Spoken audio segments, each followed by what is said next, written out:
Hello lai te ho tuni nu kun zong thusim tha khat anangai ki ne te tuni thusim sei de lung se na hle zingin thusima hunglu zo sen azon chan gi ananga yo hitin chule like share subscribe bolo lai ne hi le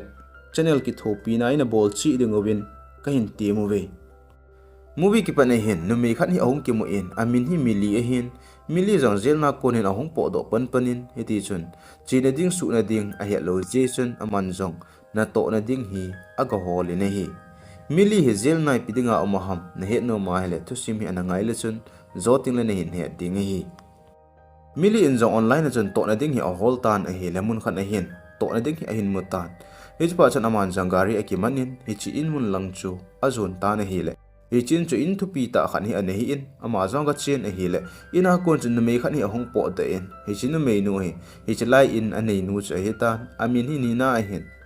Innei na ki mu to PSN in sung in a puilo nin so fa sung chana ki tung hanin interview he bol tan ile interview bol na chen mili hi lekha thim ta ami a hi dan cha hin hetan hi che he phone chen mili commotion hi banga lekha thi mai pi bola hi chi to ding pen in hol ham tin adong ta na hi le mili in zong hi chi to di hi ka to no me hi ka dei hi tin a season ni na in zong mili chi in sunga cha vet pi in mili commotion in sunga thil hoi na to ding chu zong le kachanu zong na ve ji ding he ti na season hi le mili zong so no min ni na in zong mili chu arum dang dang ho zong so ve sa in hi le mili in arum ho amu achun thing a sa hle jingin a hin la asunga thil ho ki he tu be se lo hi ji chun ni na ko ma chun hi banga room thing se senai bola na he ji lo ham tin adong in hi le ni na in mili ko ma chun ke hi tu a na bop ka hi in na ko bop je na he ka sa the be se lo he chu zong le hi chlai mana nang nung ding hi ki confirm hi taka sa ka ji pan he sa loading he tin asein hi jo chen ni na in jong mili chu a in chung lang room khana chuna puilo nin hi chlai mana na tongan hung ting len na ding room he tin asein a hele mili jong so lung a hlai hle zengin apo do ma sanga chun ni na ai mili chu $20 se pe in chi lewa le na in mangin tin asein a hele mili chu aki phalamin akila nong pon a hin la ni na chuna pe te te yin ni pi hila jing ni khot te le chlai mana na to ding na to lo ding ka hin he sa ding na to thia hala ka hin ko ding hi ta ye tin a season mili jong hi chala ina ko na chun a hong kle ki ta na hi mili hen na ding in le lo anei lo je hin ama ding in aboi hle jengin sum anei teng le chun ren ki la azin sum anei lo teng le hen agari hin agi azin agari hin kho wa ajita a hi le police o hen abang bang teng la hong to kha jiwin asu boi hle jing jiu bi na hi jing ni ko hi hong he tan ni na in zong mili cho phone call a hin boltan aman zong apik tan a hele echlai no the he ta ye tin a hin ko tan a hele mili zong sa ki pa hle sengin ki pa ta sun ni na te in lang chu azon ta na hi ama zong a che chen a hele ni na te an chu ga hlung tan ni na te na hluna chun ni na sa ki pa hle sengin ni na in zong mili ko ma chun nangin in sung su thengin lang ke man lekha ka ji ding omin hi chu ka ki ji ding he tin ada la ta na hi ni hla hi ahong he tan Nina ajipa le achanu in ong hlung han tan Nina ajipa en mili amu achun alung adong hle jingin Nina ko ma chun hi chi koi ham tin adong tan a hi le Nina in zo ajipa ko ma chun ama hi tunia hung tha bi me ho ena na tonga ding he tin a seita na hi le ajipa chun hi ti ami a hung ding chi bora nei he sa lo ham tin Nina ko ma chun sei kin in hi le Nina in zo ajipa ko ma chun nang ko ma ka se a hin la ka thu sei na sa lo ji na ne he lo he tin a seita na hi Nina jipa min hi Andrew Andrew in zong mili ko masun tu zan teng le tha khanin an ne khom na hi te tina season a hi le mili in zang ka ki pa e ati in a na room la chana hlai lu nin kot bonding atin a hi le hi cha chun a na room asung langa kot bon the hi lo dan kot bon ding lo dan so hin mudo atan a hi chalai room a window zong cha ve in a hi le window zong hon the hi lo dan chu a he ta na hi ha chong kha zo hin ni na jong hi chalai room sung chun a hong lut tan ni eding hi a hin choin mili ko ma chun ka jipa in hi chine edi hi e hin choi sa he ti na pi in mili in jong ni na ko ma chun hi chalai kot ho abon ding a pon chabi be am lo ham tin adong tan a hi le ni na en o chabi cha na ka het lo he jinglang ting le ki hol to in tin ki pitan te tin phone kha jong he pi in ada la ta na hi jingni kho hi ahong hetan mili jong ahong khang tan a hi le ana thoge hle jing che hitan ahung kha kha chen innoi langa mi pen gin mi chogin che hin zetan ama za agana the banga po do dinga tin hi ti chen akot cho hong go tan a hele ko cho kyong wa wa tapon itia kan thilo phan chen aman jang i tham chen a bolin a hele ana chen a hin hong den a hon do chen anoi langa chen a hlai su tan a hele ni na chu ana kamin ana pengin hi ti chen insunga thilum ho chen su sin ana ki tomin hi mili in zong ni na komachen ina ti ham tin adongin a hele ni na in zong mili komachen zan hi ale kha ka ji chu e ka chan nu parents meeting a ka thil sei ding ka ki ji do hin he chu ko ina ka heta he ka hol mo ta ya tin lungna ta chuna season a kamin a hele mili in zong sei be ding zong he pon he che pe ton ta chun ajipa Andrew cha ongin Andrew in zong ni na komachen ina ti ham ti en a hele ni na in ajipa komachen zan hi ale kha ka ji chu ka ko ina ka heta he hoila am he ta in an lungna ta chana season na hele ajipa in lungnya in ke chi nang hi chasu ke pangtang lungha gelwa he nai lawa na boiding he ki chol do ina tin a ki chol do ding ina sol ta na hi nina po do chun mili in zong nina ina su sin ho chun dip khanin heng lut lut nin Andrew ko ma chun sorry ati na hele Andrew chun sorry ti ngai he chun nang su khil ma cha om poi ti na season ajinu hi ta bong bang ten la ji thu cha seitan hele mili in zong nina in ajipa naw avop a het sa anom lo chu naw avop pe na hi je na alungel ki su ji lo hin te tin agel ta na hi hp don ta chen mili in za pam langa ve en hele apam langa na tong pasal khat chen ave ve jing chom kha jo chen aman chong nen ga pai ding atien pam langa na po dei en hele hi pasal pa chen hin hovin hi chlai mun hai pi nong bol ham tien adongin hele mili in zong hi pa ko ma chen hi chlai mun na tong dinga ko nge tien season pasal pa chen mili che ho be de ti in hele achung langa window ko na chen ni na en hi pasal pa a hin vet amu pha na chen pasal pan jong thildang a sei be ta pon ada ra ta na hi mili zong in sung alu na hen washroom chu su thing ding atian ga su thing go tan a hi le che chun hatu khat ni a hin mutan hi cha tu amu pha chama zong alung adong hle jingin ave in hi ti chen amaya phat we cha ga hong go tan hi le che pe ton ta chun ni na cha hong lut tan ni na mu pha chana man zong hi che phat we cha hong tapon ni na in mili ko ma chun nangin ibon cha wa ding an go honin ke mai kan ki phi ding he ti na seitan hi le mili zong chun hengi ati in kitchen mun lang cha zon ta na hi kitchen a pe na hian Andrew rong cha ga chi in million zong Andrew dan a chon dan a khan dan ho cha ve ve in hile ama dei za ta pasal hi chi chun hi cha kon chun a hin dei cha pan ta na hi pha chom khat zo hin dining table a ni na chanu chan an ne in hi cha chan ma zo ga chi in hile chapang nu chun mili ko ma chun tui ne hin so pe na ti in ama za ko ma glass ala in tui so go tan hile chapang nu chun hi cha glass cho ane glass chom ne so pe na ti in mili in zong glass ave in hele glass a thieng hle jingin a thien hle jing wang chun chapang nu in a chomi nei so pi in cho ane ati te pha nu chun aman zong glass chomi ala in tui a so pi ta na hi hi pe dan chun Andrew cha hongin Andrew in mili ko ma chun tun hla teng le tha khan in an ne khom naw hi te ki nin a hele mili cha anom pon a room lang a ki zon in a room a ki sam pe na hen Andrew cha hong lut nin Andrew chan kek a hin join a kom a hin pha chan a hin kis pai jingin a hele mili cha king hle jingin alup num na kon chan ahung tho da en a hele akinep na chu kol bulong ki so in azan mang he anahi anahi jingka he ni na in mili chu a na room cha bi cha petan a hele mili jong cha ki pa hle jingin vai hen ama jong smart then in ki semin po do ding ati in a hele ni na in mili ko ma chun hoya na chi go nam ti na dong in a hele mili in jong ni na ko ma chun ka po do na ding a ome tin a season a hele ni na in mili ko ma chun ki jong ka po do na ding a omen nang zo na po do a hele ka chanu kon avet ding he tam tin a season na hele mili in zon ni na ko ma chen ki jong ka po do na de kho te no me he tin a sei te jin hi chepe don ta chen Andrew chen a chanu cho a hin pu in a hung kum se ni na ko ma chen ke tu ni suti ka hi in mili chu suboi da jingin ken naw sen hi don tang he tin a sei ta na hele mili in zong a zaman pon a pe na chen a po do pai ta na hi Amazon apam lang age chun human services muni na chin office a to nu me khat chu to a khyo limon ta na hi a hi mili hi kum som zel in ding a hin a chan a khan da na ki tup ji chun kum nga le bo hi a umin kum nga zawin a hong po da in chule ama hi le khatim ta zong a hin le khathim a hi wanga mi na kilo mai ya che hin alang khana a ne nu ni na het lo we hin to dang to chom hi a ki hol in a hi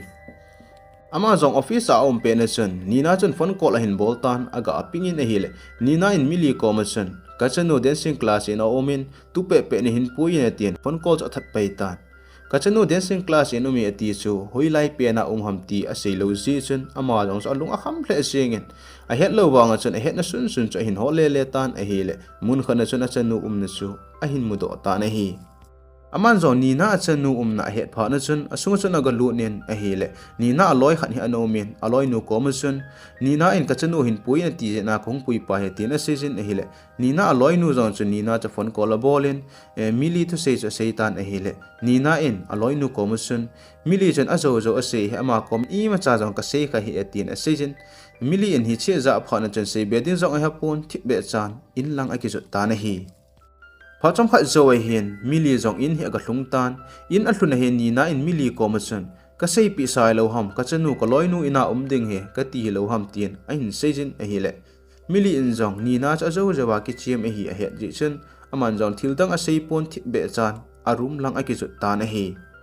phana che in a hi le zan khang hi a hong he tan zan khang hin mili zong zan ki chol do thei telowin a tan hi ta I mu thilo phana chen in noi lang chen a kum su in tv cha hla in a ve tan a hi le Andrew cha hong in Andrew in mili commission ni na neu lai chen a inu anaka in a in ka anawa chen a in ko te zo se ana thi ovin ama le an su se ti na se in e le che pe don ta chen ni na cha hong in ni na in amani sofa chunga to han amu a chen alung hang ba se jing in mili commission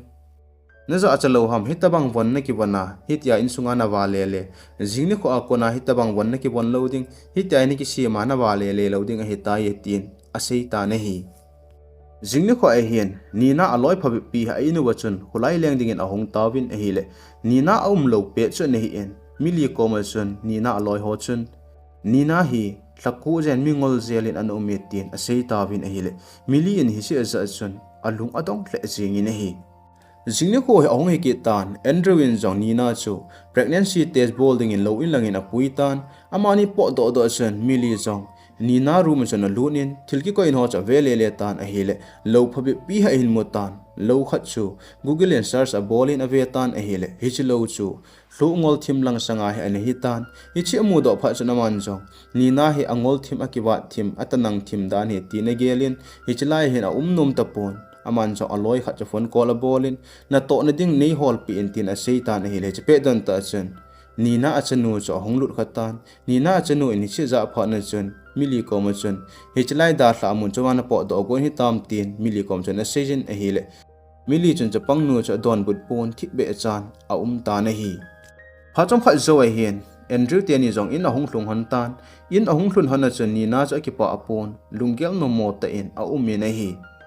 ni thla a hian mili le Andrew jam kha chana ki tung hanin a kheulim hanin Andrew in mili commission tuni ni khwa tes ka bol hon chu ni na naw bo ma hi poye tin a sein chi jong le tua chanu ku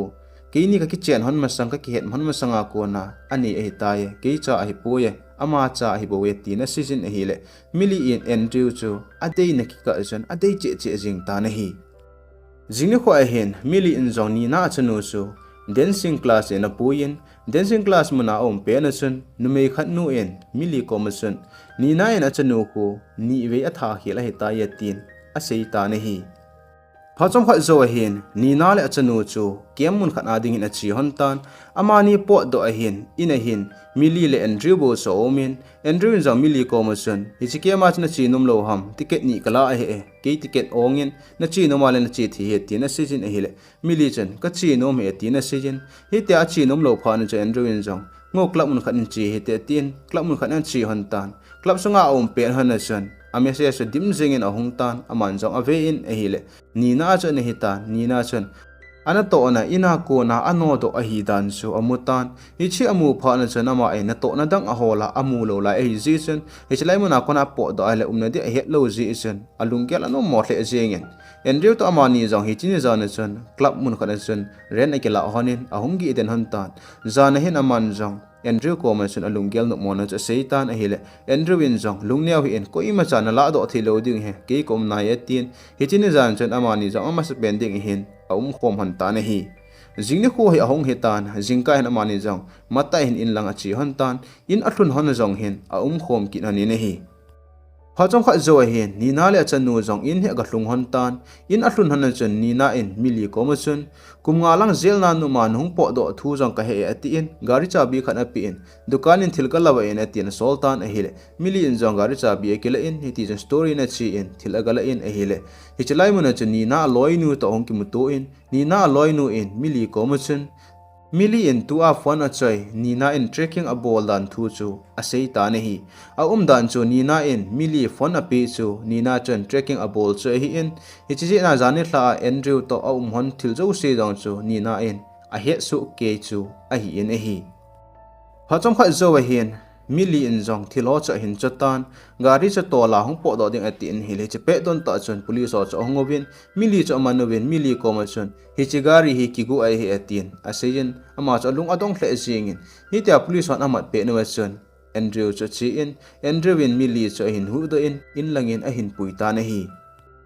ama ni jong a chi chi honin a hi le henman lo ka hin in cha ga hlung hon tan in a hlun hana chon nina cha lung an hang hle jingin nina in ama ni ko ma chun zani hlai pi na bol hon ham thil zo se ka he su ke he mili he zel ina ko na hung po do ti le hi in hi chlai mo na ko nai no do a tha be a zel na lu sa ki te ka ti he ti na season a hi le Andrew jong cha lung a hangin Andrew in nina ko ma chun hi ta thil na ge la na ngai to hi a pha pu ye hi chi sang chun nang hi chlai mo na ko in po do jing tan tin a season a hi le mili in amani ki ka su boy sanga tin ama zo po do ding a season a hi le nina cha lung a hangin mei phe be pin hi ti chen agari ki mat nin amani da hla in a po do ta na hi nina po do chen amani zo ama sa sangin a kho che hanin hi chine zan chun nom te in a ki chol do han ta na hi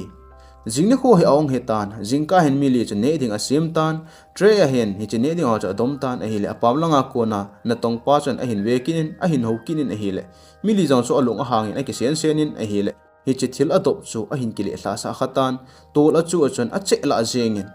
Andrew in hi chi amu a chen alung a hang ba se jengin apam langa pasal pa chu ana to na muna ko nin a hai se in ala do ta na hi chi thil dop na hi anu hin ana pi a hin anu hi leisi na tapon anu gel do na anei ji che hin a i na hi en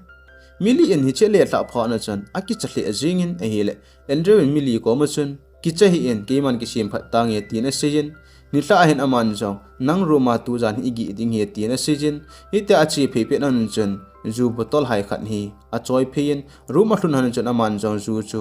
mili chu adon sa in a hi le mili in hi chi zu adon zawa ko na chun hu a he ta po ne hi a dan chu Andrew in hi chi zu la chu I mut su na a hla pi chu a hi in a hi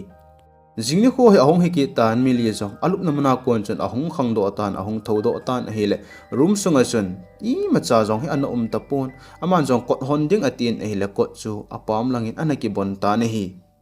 apam langa ki bon pha chun ma jong a ki senin a hi le apam langa kon chun Andrew in hi chlai mo na hi no den ding hi tai a ji chu kanuin ngai lu na nei ta ai pi thil nangin na le hle na su se etin a season adha hla ta na hi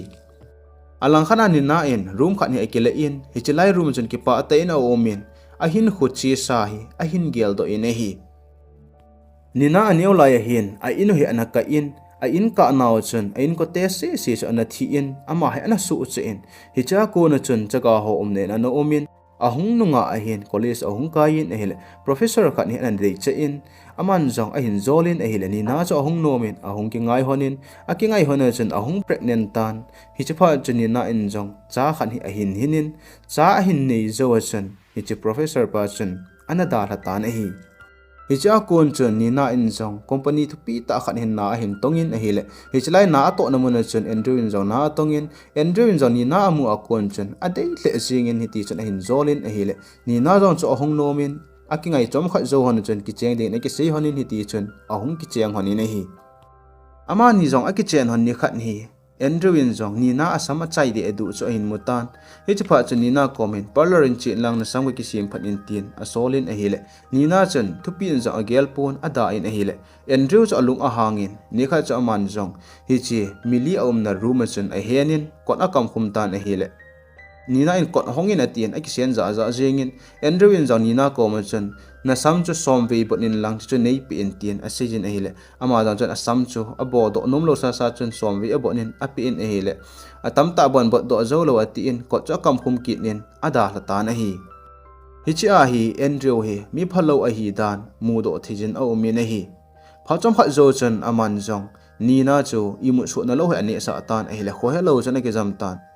hu a hin he na chen a chanu pen gin hi an jatan ama jong chen a ve in a hi la chanu chu kisil namuna tui ki thla a pen gin a za pha na chen hi chilang mun chu adel phein aman jo a chanu chu ka pom do tan a hi le alang khana Andrew chen a pe na chen police o cha hin puilu nin police o cha na ve vin a hi le nina in a chanu a tha gu na a gel pha na chen nina cha nop le da in police o chen aman ta vin hi police on nina angol a hi sa ji chen mingol zel hin thako zen hi akoyowin thako zo hin ahong po do tan ahong po do hin Andrew kom hin a chanu hi omin achanu ko ma chi lawa hele munchoma chi di a hi thelo ji chen ama jong Andrew ko min a chi ki nin Andrew ko ma um jong hin Andrew ko ma ko na ipi ki bol hen lang le aki jam do theidam ti bo hi agia le hi in a hin la Andrew hin sum hau sa hi in sum anei ji hin thu hi lo lo wa police ko ma thna hele nina hi amat nowa achanu to a khen kin jing theu a hi ji chen nina in jong achanu a hi ji chen hi tin ahung umumin achaina ama a last option chu hichla ina umding numei holding numei khat ahung ting chule Andrew hichinu mei nu ahin de ting le ama cha hin gel ting hichka ala chi ei jam do ding po do ding ti lung gel anei cho hin hichi chana man jong numei umding ahin hol tan a hi le mili cho hin muda in mili ahung uma ko na chu Andrew win jong mili cho hin de in iti chana ma jong hichla ina ko nin ahung po do thein hichi ahung po do thei ji chen akipa hle jing in hi alang khana in panga na tongji pasal pa jong chu mi phumo a hi pon ama jong chun mili ko ma chu tua unapa Andrew hi mi phalo a hi dan ana sei go ji a hin la ana sei man po ne hi chen si nong ki hialin present in ong chi kitan mili jong room sunga a hian pe na kot a hon gun chun thil kha cho in subo tan hi chi su bo ji chun Andrew in mili ko ma chun hi chi na su bo man hi chi a hi na ta sa hoi lai ham chu na at de hetin asei ta na hi cha hen achi sa pha na ong ki mu in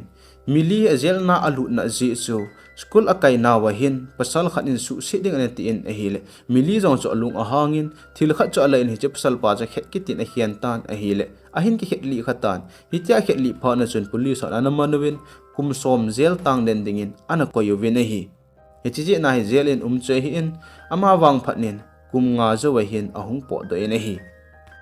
mili jong hi chlai ruma Andrew in a hiana kon chun an pon tui jong adon pon a hile agil akilen adang acha hle sing tan hi che chan ama jong aki mai le sing in a hile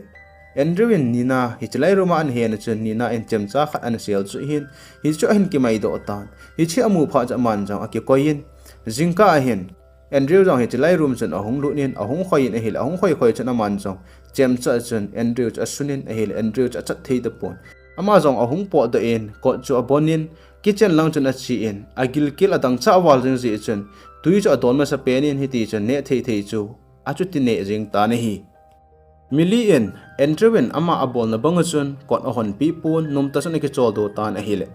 zana hin nina chu hi chlai in chun ahung kinin nina chun mili chu hu do ading ati in ama chun hi chlai ruma Andrew lo cha hepon ko chu ga hong tan a hele Andrew chu tan Andrew amu pha chan a king hle singin Andrew win jong ni na cha hin pe hle in mili chu hol da tha ding ati in a hele mili jong a het pha na chan zam tan a hele Andrew chan adel phatapon adel pha lo pha na chan Andrew chu ni na ko men a che kinin ni na ko ma chan masanga banga num ta chen hom ding tin aga sei kitan a hele ni na jong chu anum ta pon hi che pe don ta chun mili chu ahung kinin mili chan a hin son tan a hele